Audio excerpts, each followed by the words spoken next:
Hi guys, welcome to my channel. In this episode ay pag-uusapan natin ang OFW requirements kapag pauwi ng Pilipinas kapag magbabakasyon. Pati na rin ang requirements natin kapag palabas na tayo ng Pilipinas pabalik sa abroad kung saan tayo nagtatrabaho.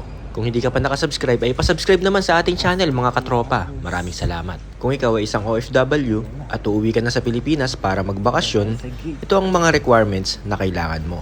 Siyempre, unang-una ay ang confirmed flight ticket. Valid Philippine passport na hindi mag-e-expire within 6 months. E-travel QR code na makukuha natin sa etravel.gov.ph.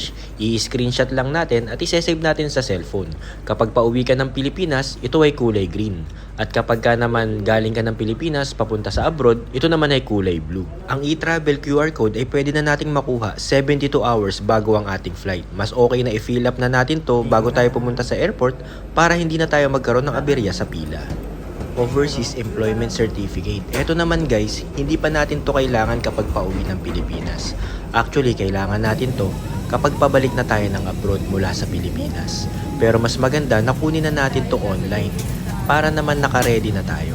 Ang OEC o ang Overseas Employment Certificate ay nakukuha sa onlineservices.dmw.gov.ph. Para sa mga nagtatanong paano ka nga ba magkakaroon ng username and password, ay kailangan mo munang mag-register sa OWA. So kung ikaw ay OFW at dumaan ka sa agency sa Pilipinas at dumaan ka sa tamang proseso, bago ka lumabas ng bansa ay meron ka ng username and password.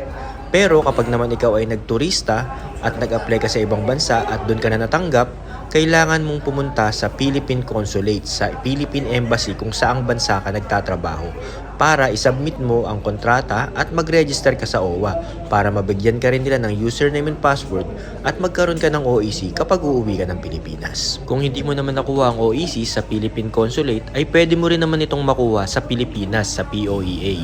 Pero ang masasabi ko lang, mas mahaba ang pila sa Pilipinas.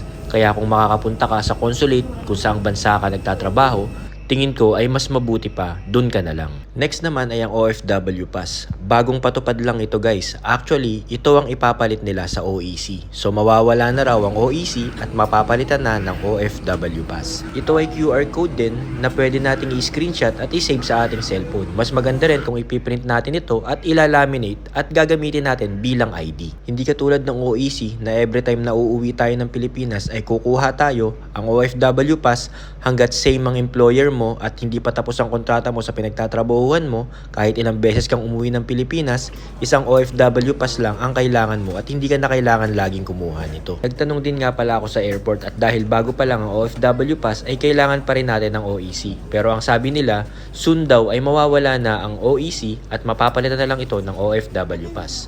Pero ako, para sigurado, ay kumuha ako pareho ng OEC at OFW pass.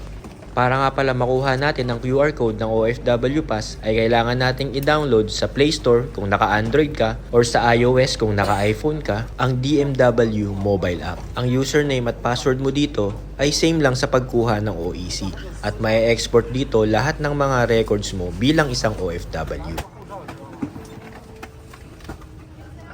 Dulong-dulo tayo. Guys, sa dulo ng aeroplano. Ang OFW Pass raw ang magsisilbing main ID natin bilang isang OFW. Nandito lahat ng record natin, pag-enter natin sa Pilipinas at paglabas natin sa Pilipinas. I-double check din natin ang dala nating check-in, baggage at hand carry at siguraduhin natin na wala tayong dala na illegal at sisitahin sa airport para maiwasan natin ang aberya sa biyahe. Maglaan din tayo ng approximately 4 hours bago tayo mag-flight kasi minsan mahaba ang pila sa airport, sa immigration at sa boarding para naman meron tayong extra time at hindi tayo nagmamadali at siguradong hindi tayo maiiwan ng ating flight. So guys, reminder lang na ang OEC at ang OFW Pass ay hindi natin kailangan sa pag-uwi sa Pilipinas. Kailangan natin yun kapag palabas na tayo ng Pilipinas, pabalik sa abroad na ating pinagtatrabahuhan. Huwag nyo rin palang kakalimutan ang working permit nyo or ang working visa dahil minsan ay tinatanong ito ng immigration sa airport. So ayun guys, mas magandang kumpletuhin muna natin ang ating mga requirements para pag-uwi ng Pilipinas ay wala na tayong masyadong ibang iniisip at ine-enjoy na lang natin ang ating bakasyon kasama ang ating pamilya. So hanggang dito na lang guys. If you have some comments or suggestion, just leave it at the comment section.